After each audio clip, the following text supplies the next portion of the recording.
Welcome everybody. Come and take a virtual seat. 26:30. I'm your chair today, William Lovegrove from the University of Surrey. We'll wait a few minutes for the room to populate. Welcome everybody.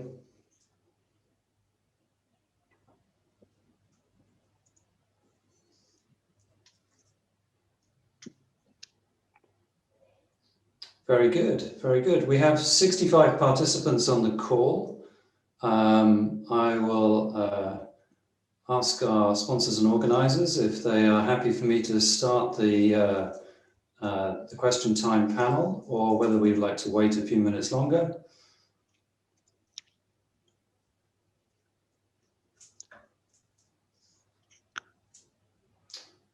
Happy to start, Francesca?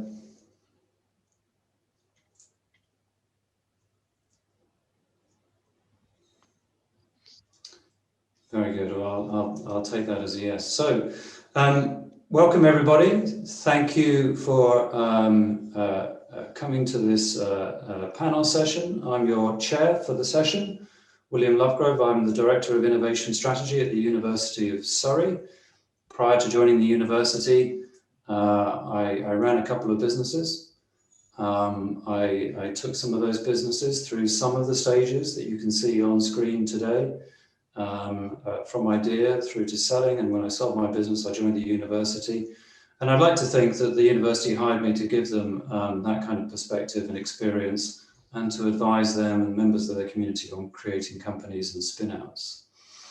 I would like to introduce the first panelist and then ask the panelists to introduce themselves thereafter.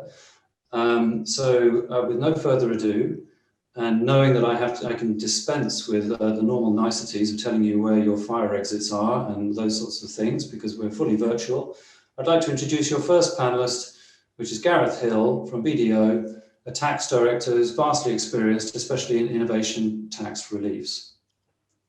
Thanks, William. So, yeah, afternoon, everybody.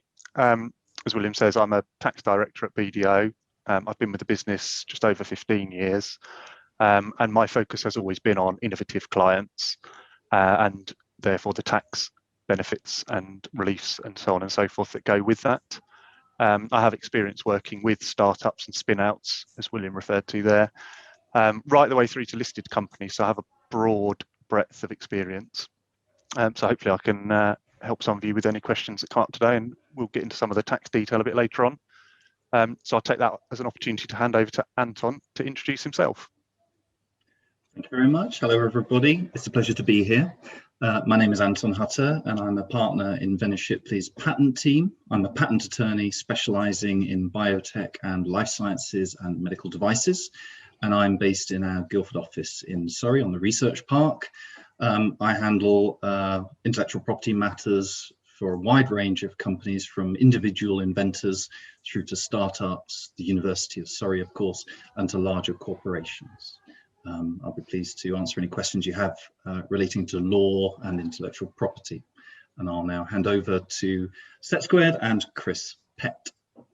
Thanks very much, Anton. Hi, everybody. My name is Chris Pett. I'm an enterprise expert at the SETsquared Surrey Innovation Centre, where I look after 12 of the 60 businesses who are members of the Innovation Centre, which works as an incubator and a scale-up support organisation for businesses in the region.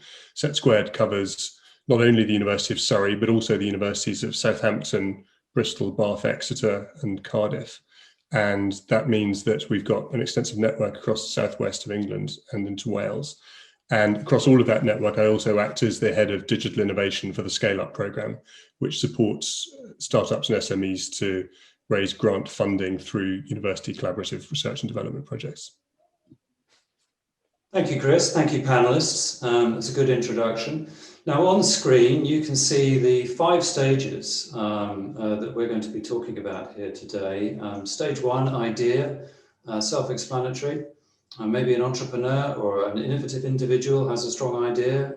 Stage 2, starting up, forming the company, attracting other people in, attracting suppliers, making product, investors. Stage 3, scaling up in operations, maybe the first couple of years or beyond that in terms of a business. Stage 4, growth and maturity, completing the management team, latter stages potentially of equity investment, round A, round B, strong growth, heading towards profitability, if not that profitability.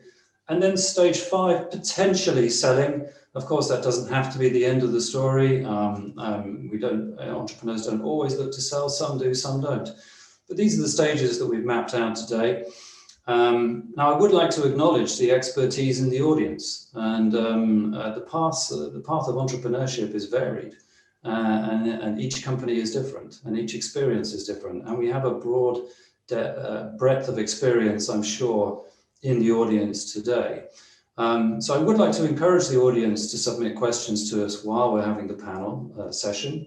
You may have questions about your own circumstances. You may have observations and reflections from your own experiences. Please do put them forward. The panelists would very much like to see them. We will come to those questions at the end of the session, where we've reserved some time to make sure that we look at those questions and answer them. So, with that in mind, I think the other idea that the panelists and I had, that it might be good to focus some examples, focus our discussion on a worked example. And therefore, Francesca, if you'd like to move the slide forward. So to take the discussions potentially out of the abstract into the reality, we've conjured up a new product called COVID Detector, which is a bespoke smartphone adapter with an associated app for detecting coronavirus infection from a simple breath test. If you open the app, blow into the adapter shown in the drawing, and 5 minutes later it tells you if you have COVID. Something which I think if it existed today would be in high demand. And we may refer back to examples to this, or I may bring the panelists back as a worked example, but we won't limit ourselves to that particular example. We will be talking about a broader range of experiences. So, very good. With that, no further ado, I'm going to kick off the panel session by asking a question to Chris Pett of SETsquared. Let's imagine then that I am at that idea stage. I may be in a job, I may be in a company, I've had an idea, I may be a student. How can I validate the customer demand for a new business or a line of business or product before I invest time in building a solution? Well, I think that one of the first things that you have to keep in mind, and experience will teach you this, is that you mustn't fall in love with your first idea, and you've got to allow for iteration. There's in business workshops, as an icebreaker, there's a marshmallow test that people often do where you get a stack of spaghetti and some tape and some string and a marshmallow. And the trick is that as a team, you're all put together and you've got to try and build the tallest tower you can out of the spaghetti with the tape and the string. And then you've got to pop a marshmallow on the top. And often what teams do is they spend the whole allotted, usually about 18 minutes, the whole allotted time trying to create the perfect structure. And then at the very end, with 20 seconds to go, somebody remembers the marshmallow and pops it on the top. And at that point, always the whole edifice just falls over. And metaphorically, I think that the marshmallow is the customer, and the teams that do really well build up their model with the marshmallow on top from the very beginning. And then they figure out how they can make it higher and higher without the marshmallow falling off. And it's the same with customer research. I think keeping the customer front and center of your business idea right from day one is absolutely essential. And if that means that the customers don't validate your business model, they don't want what you've got, or they can't buy it even if they want it, then you've got to change your business idea. I mean, maybe you need to pivot to a different market potentially, but it's the market research and the customer interviews and surveys and observation that's going to tell you whether that idea is going to work or not.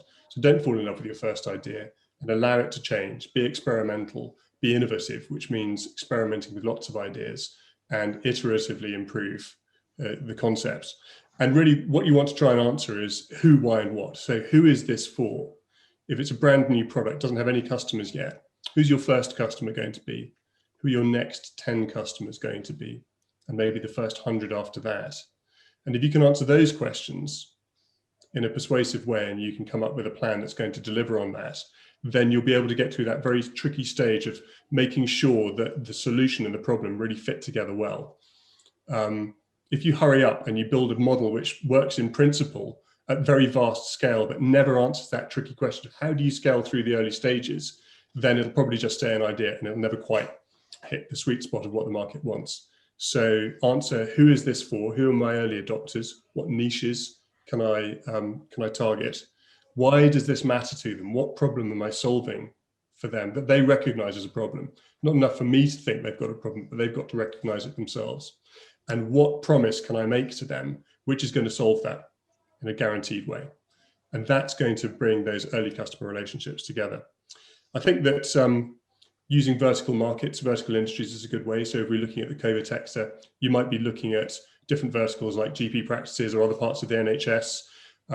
Perhaps you might look at specific types of GP practices that are away from testing centres. There's a little niche right there. Or perhaps you're looking at industry, perhaps you're looking at airlines, perhaps you're looking at train services or other places where there's a higher need for this. Perhaps you're looking at military or other defence kind of contracts. There are all sorts of vertical markets which you can choose as your beachhead, your first market to enter the market with your products. But you need to make a choice, because if you spread yourself too thinly, you'll never make progress.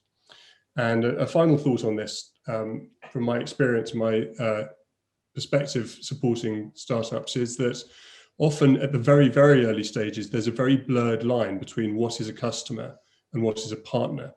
So research partnerships, pilot partnerships with organizations who might not be paying for your products straight away are an excellent way to validate whether or not there's market need, and give you all sorts of information, because you're really deploying your product's idea in a live situation with people who are behaving as real customers, but perhaps they're not paying you yet.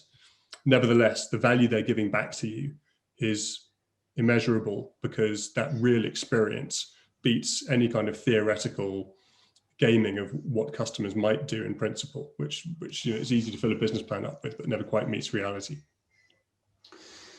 Yeah, I mean, it's such an important area of validation, isn't it? At any stage in business, but particularly at that critical point, that idea point. And I think sometimes entrepreneurs need to have a personal characteristic of never giving up, driving forward and persevering. But they also have to listen to feedback and listen to what potential audiences or suppliers or markets or distributors might be saying to them, and be open to that idea refinement. Ultimately, is the big validation whether somebody will pay? Is it as simple as that, or is it more nuanced than that? It can be more nuanced than that, because there's such a thing as a bad customer. Sometimes you get early indicators that a product's going to go well, but actually you've got the wrong kind of customer. They may be interested in it as a toy, whatever your idea is, but they're not really seriously going to invest in buying this product in the long run, or there aren't enough of that kind of category to really sustain your business as a market. So you need to be careful.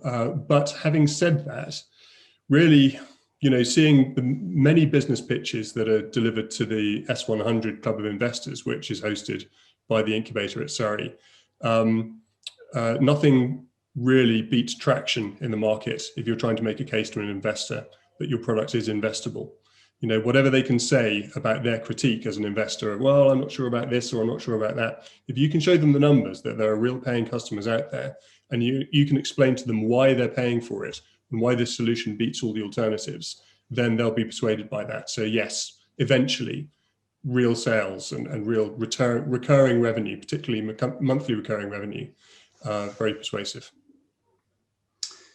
Okay, well, let's say I've decided to take the plunge. I'm moving forward with Covitector, and I'm going to do my startup. I've got a couple of colleagues, a couple of people who are joining me as founders. I've spoken to some people, validated, convinced myself. Maybe I don't have all of the answers. Maybe I have some of the answers. But Anton, thinking about Covitector, what types of IP rights are there, and what do they protect? What should I really be thinking about when it comes to protecting IP? Well, if we look at the sketch here of the hypothetical device, there are four primary forms of intellectual property that I think most startups should be considering. The first and most important for a technical invention such as the co-detector would be a patent. It will protect the underlying technical inventive concept of the device. It will include the apparatus structure, the nuts and bolts of the adapter, any chemical or biochemical detection system going on inside the adapter, and also possibly the software that's running on the app on the smartphone. People think that it's not possible to protect software, but it is. There's certain criteria that have to be met. But if the app is clever and it meets these various criteria, then patent protection may well be something that should be considered when we're protecting the connection between the adapter that you've invented and the smartphone, the iPhone that you haven't.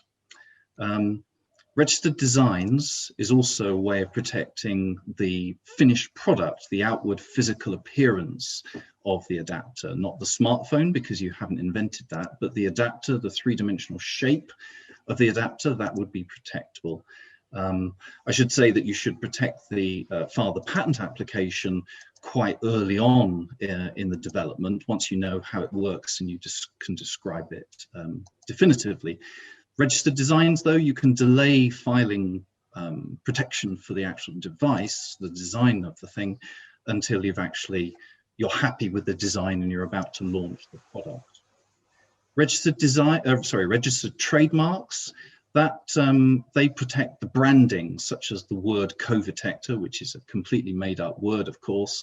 If you have a stylized logo with some fonts and colors and perhaps a logo device element, then they can be protected by registered trademarks. And you should think about protecting your trademarks when you're launching, certainly when you start to have sales coming in and people are starting to associate your branding with the quality of your product and the product itself, of course.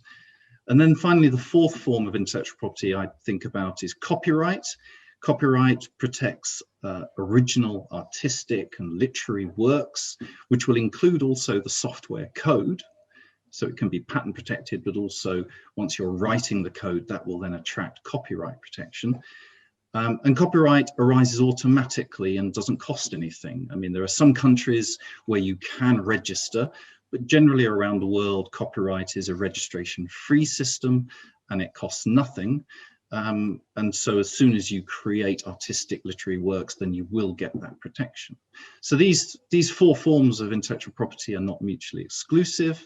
Indeed, something as complicated as the co-detector, I would imagine, would be protected by all four forms of intellectual property.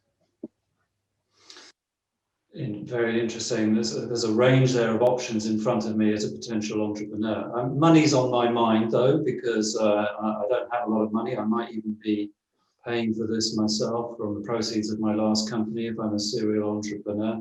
What do you advise your clients or your potential clients when they sort of look at the cost of patenting, which can, if it fully develops, can be significant and substantial? Is it a long-term investment? Is that the best approach, the best way to think about it? Yes, patenting definitely is a long-term investment, and you shouldn't undertake it lightly. However, for a tech-based business such as the co-detector, I think it's important to create a robust intellectual property portfolio, in particular patents around your business, and it will help you undoubtedly to attract investment as you build up your customer base. A little known secret, I think, or I still hear from clients, is that the UK Patent Office will give SMEs £2,500 for free towards the cost of conducting an IP audit. So an IP audit is a very neat way of looking at your intellectual property throughout the different life stages of your company as you build your intellectual property. It will tell you what IP you've got. It will tell you what you can do with it and give suggestions from a patent or trademark attorney how you can use your intellectual property to create more value in your business. And importantly, it'll also tell you where you've got gaps and tell you where you could potentially make yourself look more attractive to investors or potential acquirers by filling those gaps. So for example, looking at the COVID sector again, if you've patented the software but not the device or vice versa, then an IP audit will highlight where there are omissions and will give you guidance as to how you can plug those holes. And audits such as these IP audits that are, as I say, are funded partially by the UK Patent Office from the government. They're an investment of time and in energy, and they will help you and the future of your company. Is there anything that entrepreneurs should think about when it comes to patenting or protecting IP? For example, disclosure. Would that be, what would your advice be to somebody potentially who's coming and talking to you? Because entrepreneurs are under pressure to evidence value, but I think I would imagine that there are some aspects of patents that can't be talked about at various stages in the process.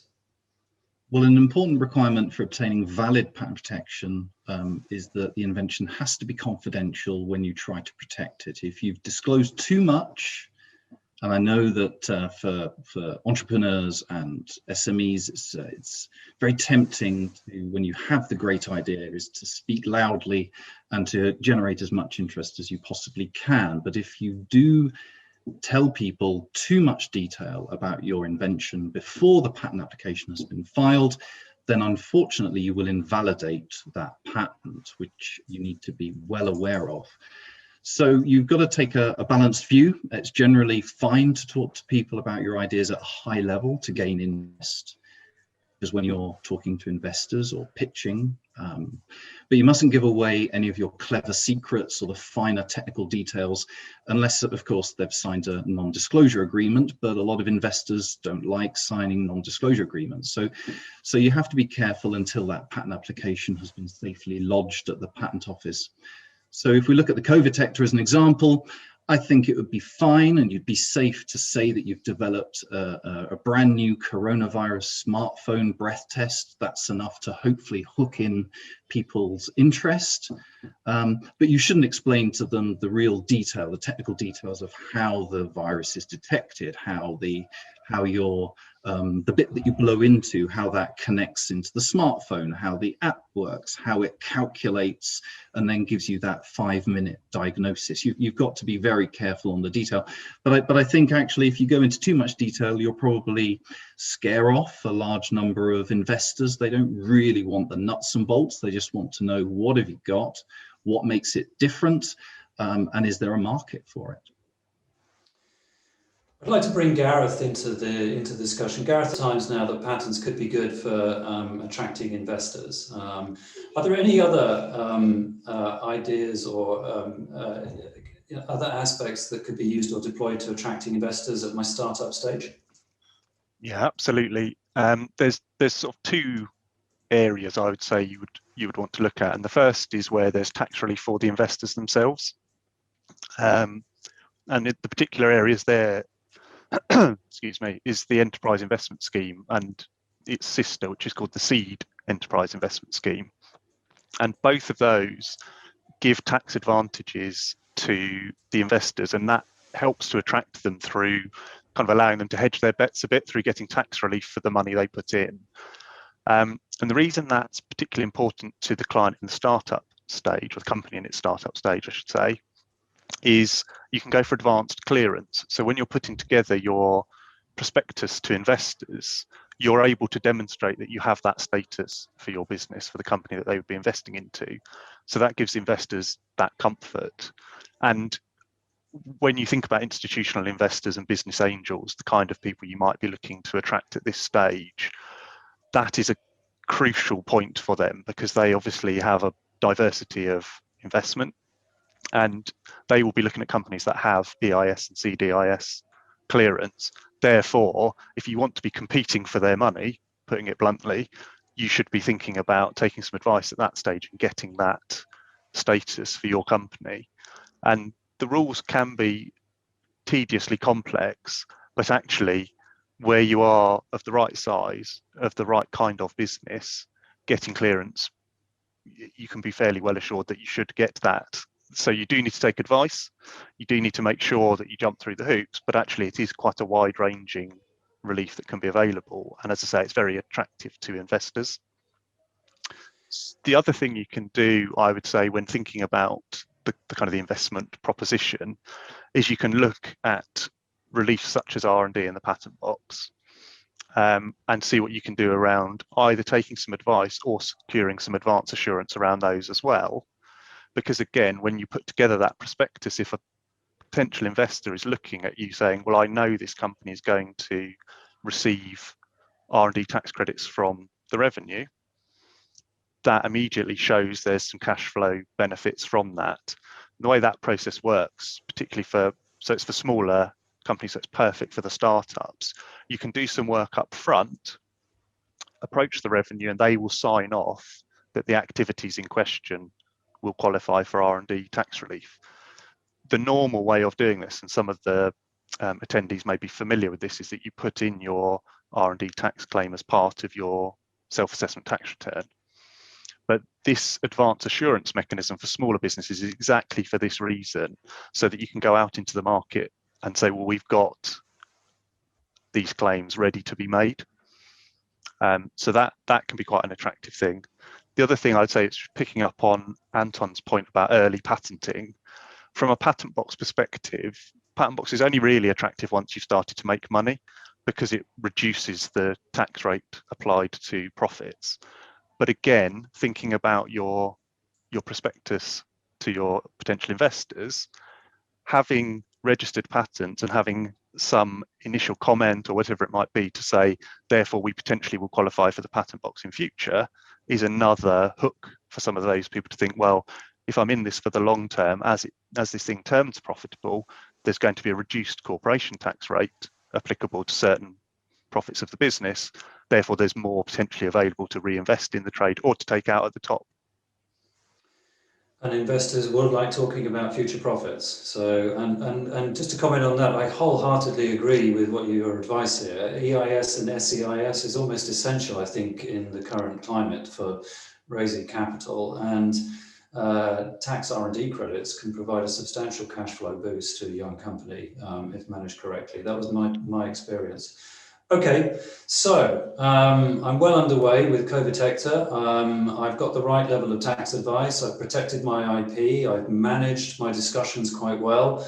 But Chris, I'm starting to suffer from overloading. How can I create enough time to lead my business as a manager, but also grow it, protect the IP, manage investors, handle customer relationships, hire staff, work out offices, all of the other demands on my time? I'm being spread a bit thin. What's your advice? It's even harder if you're a sole founder of a business. If you're a co-founder and you're able to spread the load, and you always have somebody to hand, at least one other person who's in the same place as you as far as business decisions are concerned, that can help a lot. Although many very successful businesses do have a solo founder. However, I think one of the most important things is don't try and go it alone.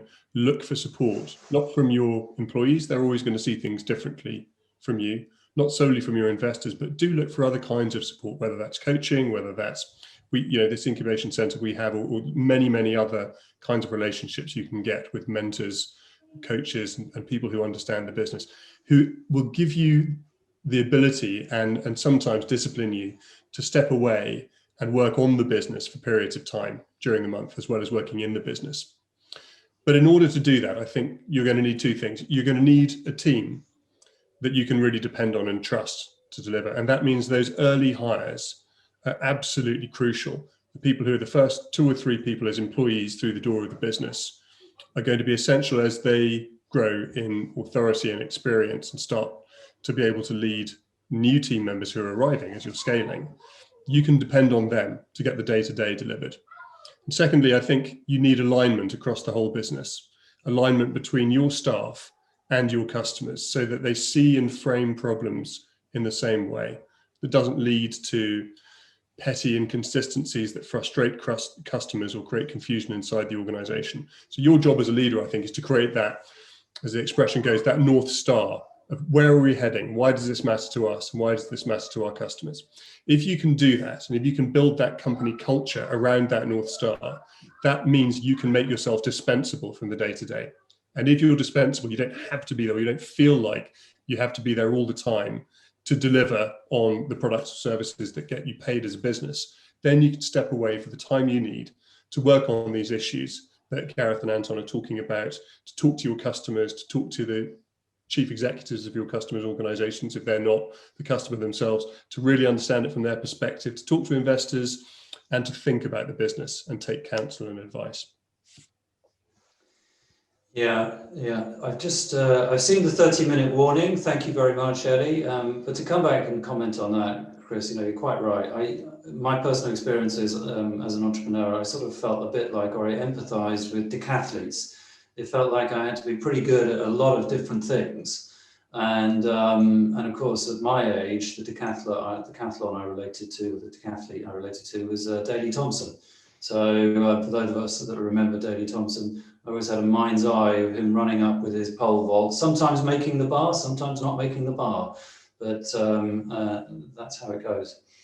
Okay, mindful of time, I've got my startup off the ground and I'm now heading comfortably towards scale up. Chris, I'm going to come back to you as well. I've got investors, I've got customers. Is there anywhere else that I could look for funds and for money to help me scale up in the current environment?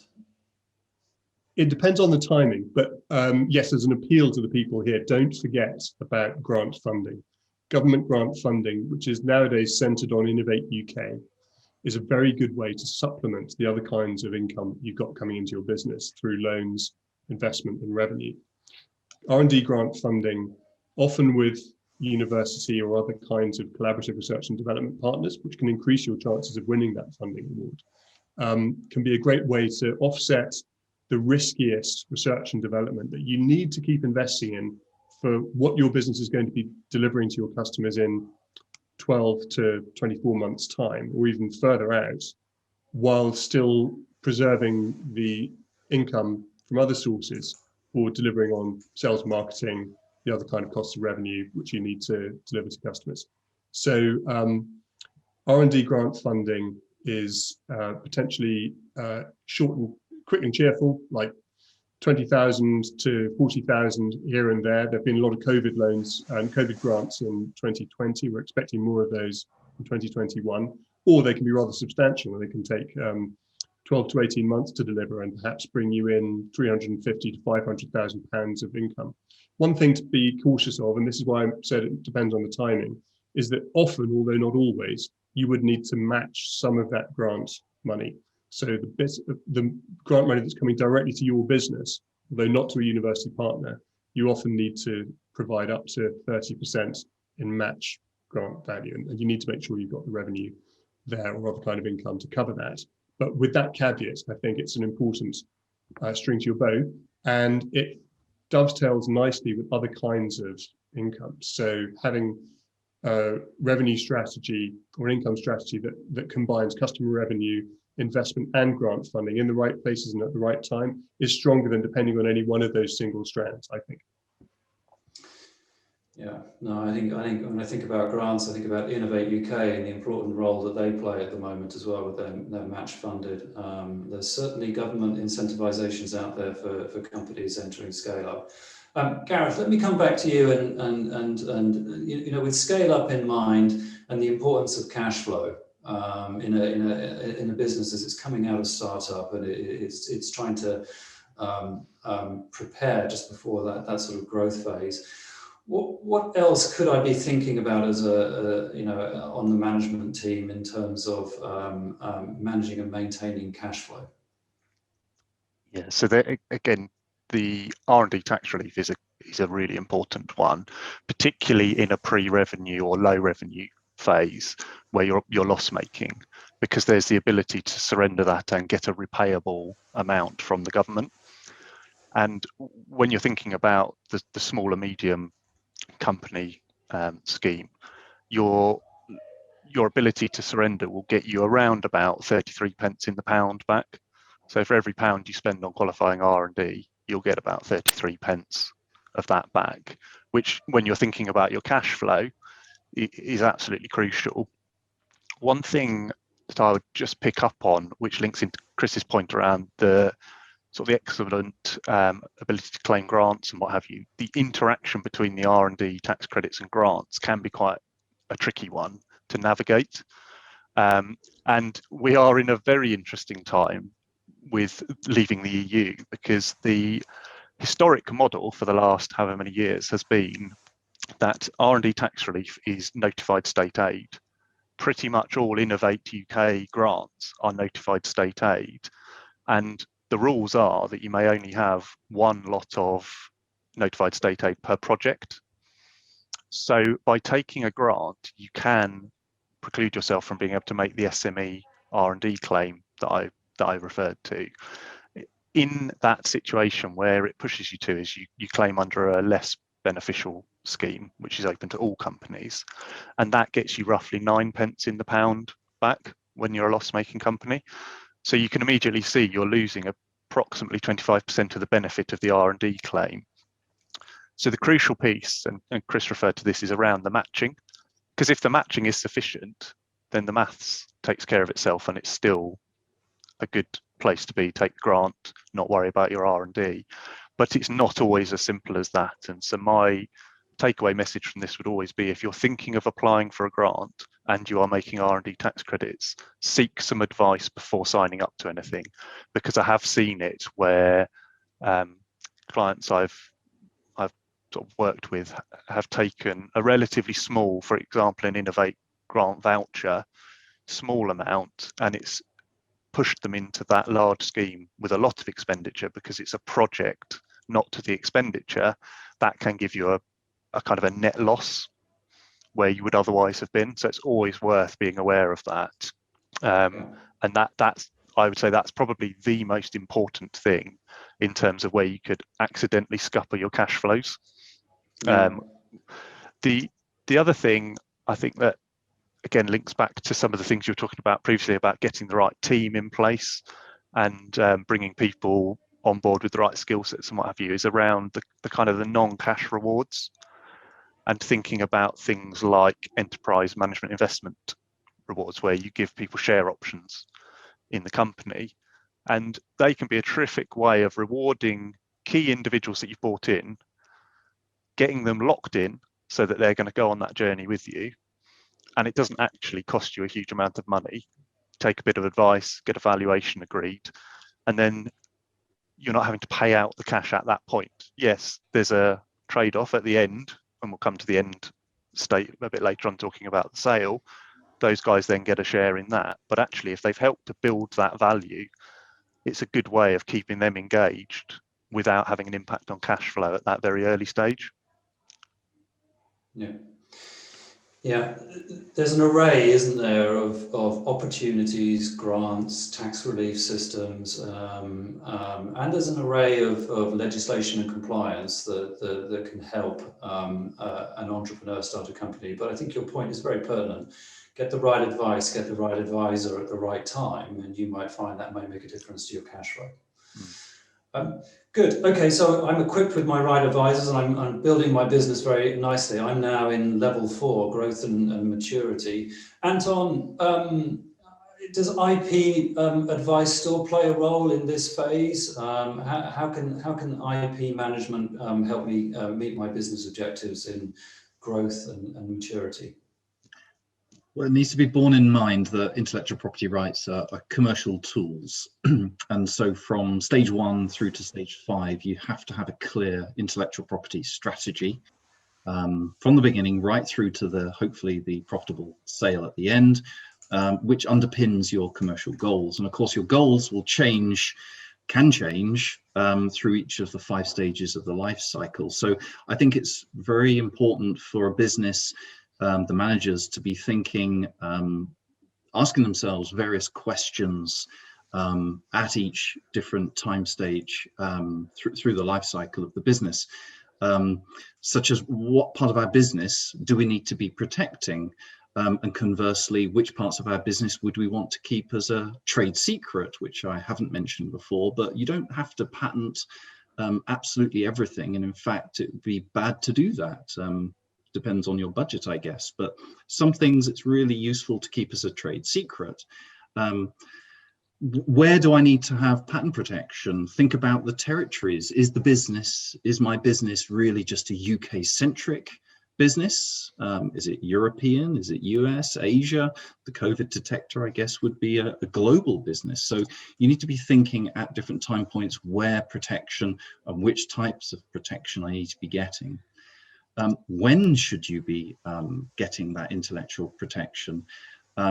I don't think you want to be filing registered trademarks, designs, and patents all in stage one, because that will be tough on your cash flow. So you need to prioritize. Usually patents come first, but not always. It depends on the technology that your business is based on. So more often than not, a tech-based business would be filing one or more patents first, then one or more trademarks, and then latterly registered design protection. And then finally, you need to be asking yourself, how will the IP help us to achieve our goals? How will we generate revenue? I mean, is our plan to license the technology and generate revenue through licensing deals? And you can have different types of licensing deal in different territories, of course. Is the plan to sell the intellectual property? Sometimes IP today is super valuable to your business, but then it's not as valuable next year. So there's no point in holding on to intellectual property and the costs that are associated with that if it's no longer generating value for you in some shape or form, which may just be perception. It may be for attracting the next round of investment. But at some point, if it's no longer generating you value, then sell. And you can actually sell your intellectual property to a third party who will have much more value in that IP. So I think it's really important throughout the whole life stage, but particularly in the latter stages, to be constantly measuring your intellectual property in terms of its value versus your business needs. Prioritize patent and trademark filings.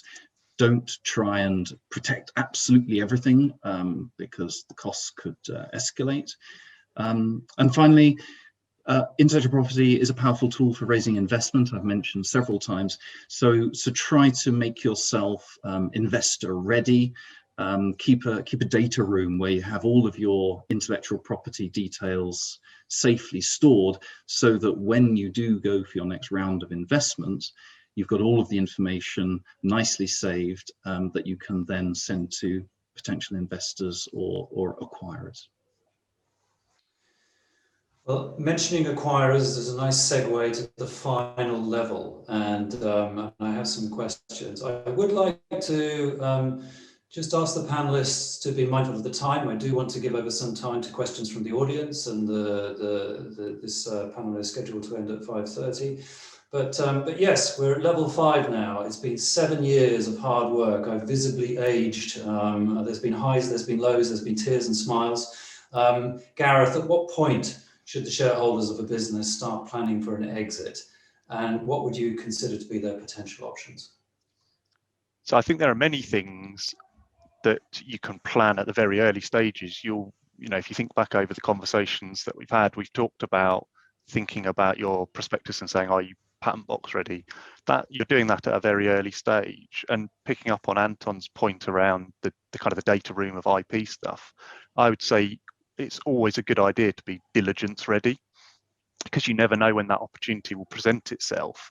So taking that early on and thinking, well, I'm going to keep a good check on my accounting. I'm going to take a good bit of work with my advice around tax advice, patent box, all of those things, the R&D, making sure you're getting good quality advice. Never be tempted to wing it and do it yourself, because you want to have that really strong Bible of documents that when the opportunity arises, you're able to take that opportunity.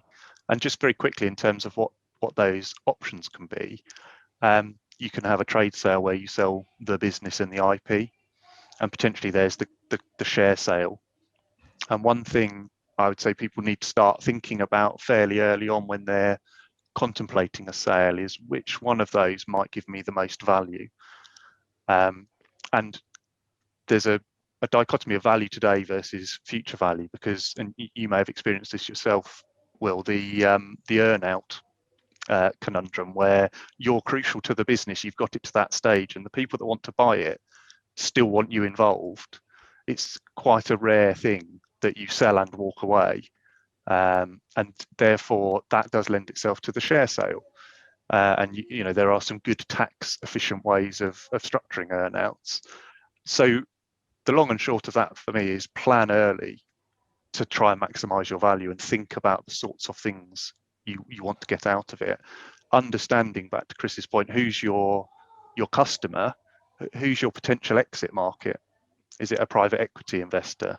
Is it a trade sale? Is it, you know, someone who, like Kinetic, who goes around and buys up technology platforms to bring into their business? It's those sorts of things, and knowing a good M&A advisor will help you shape that early on. Sorry, I've probably spoken for a little bit too long there. No, it's good advice and correct answer. But Anton, coming back to IP and in these closing stages, any tips and advice for founders, you know, at this sort of exit potential stage when it comes to their IP? Yeah. I think there's three things that any tech-based business could consider. The first thing is having its intellectual property valued. I've started advising many of my clients to do this in recent years, predominantly because there's a number of companies out there that are professional IP valuers. Most patent and trademark firms don't do that as a rule, but there are companies out there, and I can help the audience with some introductions if that helps. And I've found it very, very useful for raising investment and for trade sales, because then you have an independent valuation, a third party look at your IP, work out what it's worth, and gives you a figure. And it can help you decide on the price tag. It then gives you an idea of what it's worth, rather than you just putting your finger in the air and guessing, which I guess is what a lot of other businesses would otherwise do. So IP valuations are very useful to have done. You should also think about doing internal and external due diligence. And what I mean by that is, internally, you need to assess what you've got. It's a bit like the IP audit, I guess. And if you've had an IP audit performed earlier on in your life cycle, then you've got most of it done. But it's a deeper dive into looking at what you've got, warts and all, the good stuff as well as the bad stuff, to make sure that you're in a really good position to answer those tricky questions that an acquirer is almost certainly going to ask you, rather than sticking your head in the sand. And then external due diligence is where you look outside beyond what your IP is, but look at your competition's intellectual property.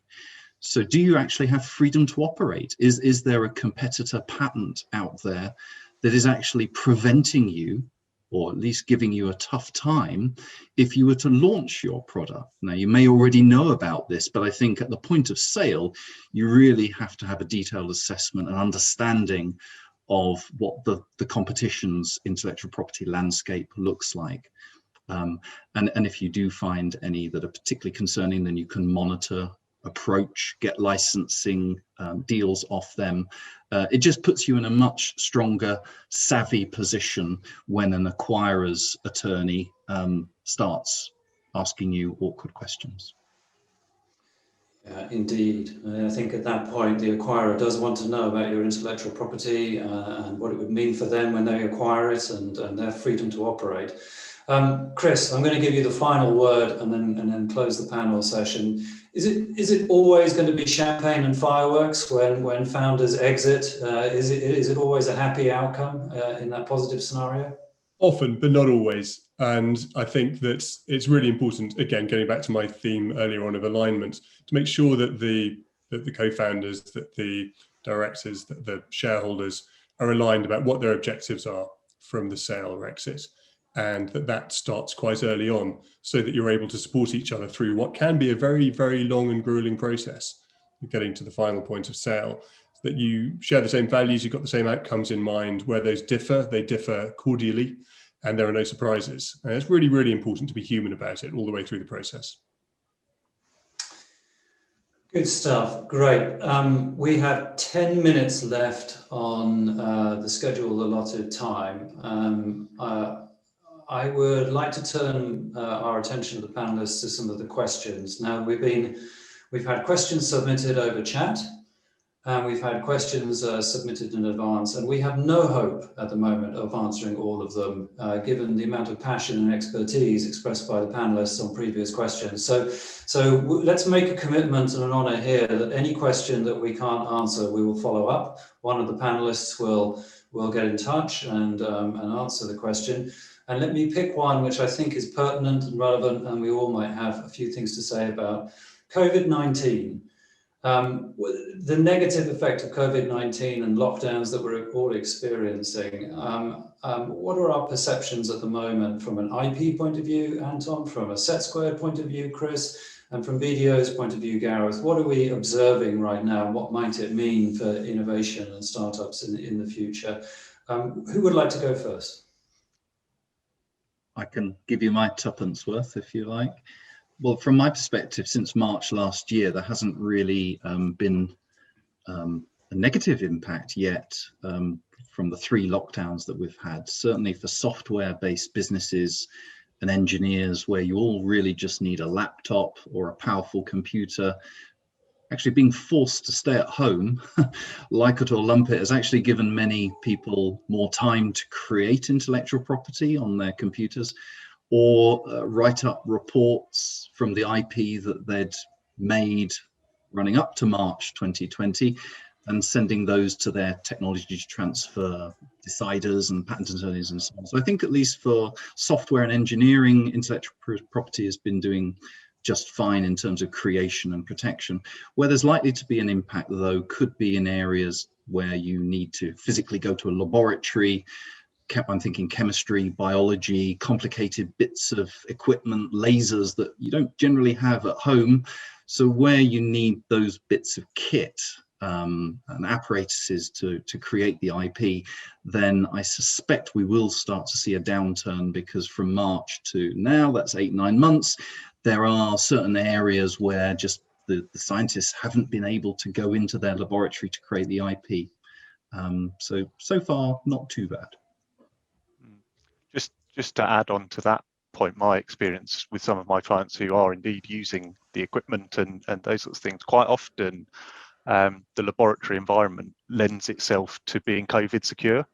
So actually a lot of my clients have been able to carry on. So I would say actually we've seen a sort of a mini boom in many ways, because as Anton says, there's the bedroom coders can carry on as normal, and actually there's a need for a lot of people to move their things online, to have a more technology focused solution. And furthermore, as I say, a lot of my clients have been able to use their laboratories because for that very actually they are COVID secure.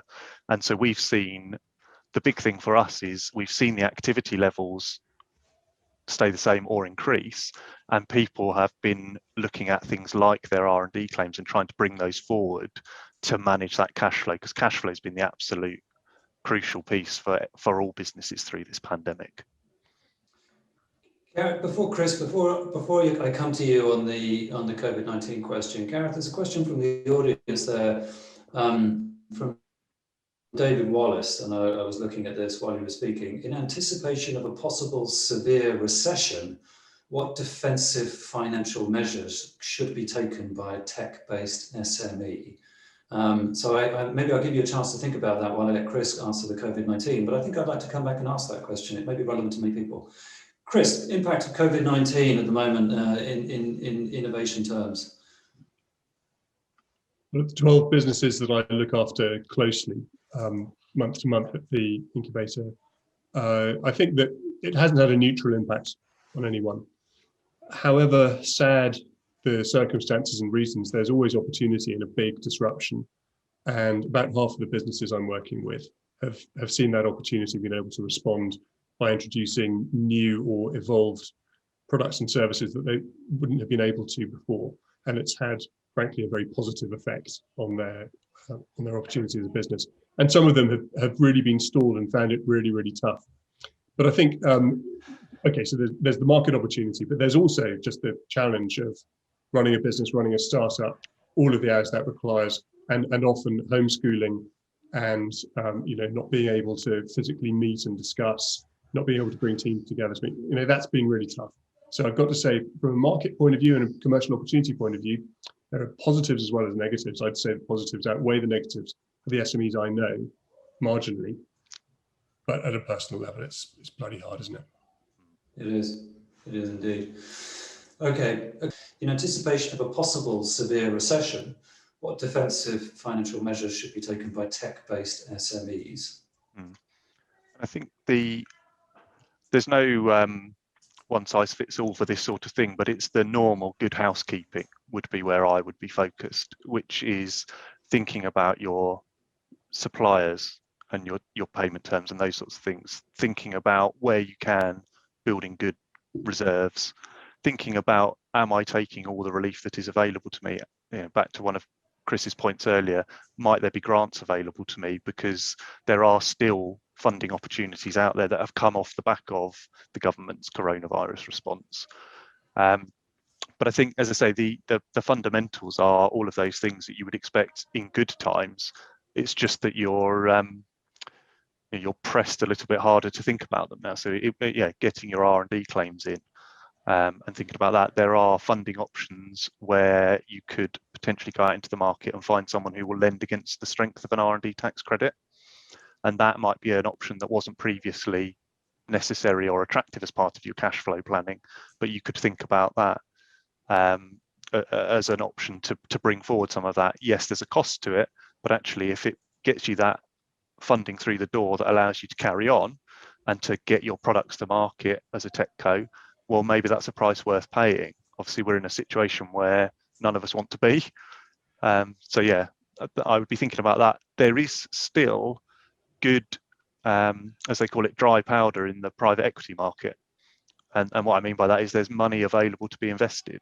So maybe you bring forward your thoughts of looking for an institutional investor. That would be something that I think would be worth looking at, because the money is there. Now, obviously, you have to go into those sorts of arrangements with your eyes open, and no doubt Chris has advised many people around that kind of journey, but it's definitely one I would be looking at where you might not have looked at. So I think it's those things, seeing what options are available to you, seeing what things you could do to protect your cash flow, and really potentially considering taking external investment at an earlier stage. Yeah. I think we're closing in now on the end of the session, but I think the government wants businesses to succeed. We can see that, can't we, in the action they've taken, the severe action, the furloughing, the other grants, the low-cost loans, the amount of activity that universities are doing as well. I mean, there will be a rebound and a resurgence. Those SMEs, those tech SMEs, they're the important infrastructure through which so much economic growth will be driven in the future. So it is important that these companies survive. We have 2 minutes left. I therefore, I'm going to start wrapping up, and I just need to take over my screen again. So first of all, I would like to give my thank yous. Thank you very much to all of my panelists, Anton, Christopher, and Gareth. Thank you. Thank you. I'd like to thank everyone behind the scenes who has worked so hard to put on this event. I feel it's been run very smoothly, and I hope everyone agrees as well. In particular, Jolene, Francesca, Tanya, Liz, Ellie, and everyone else at Venner Shipley and BDO. Thank you so much. Last but not least, the 90-odd people who attended this panel session, thank you so much. Thank you for your intelligent questions. I'm sorry that we didn't find a time to address all of them, but our panelists have pledged to respond to each and every single one in the days that come. And my final message is that to ask you, we will be sending out a link to the webinar in the next day, including a short questionnaire, and so you'll have an opportunity to provide feedback and help us plan the next panel session. So with 1 minute to go to 5:30, I am going to wrap things up.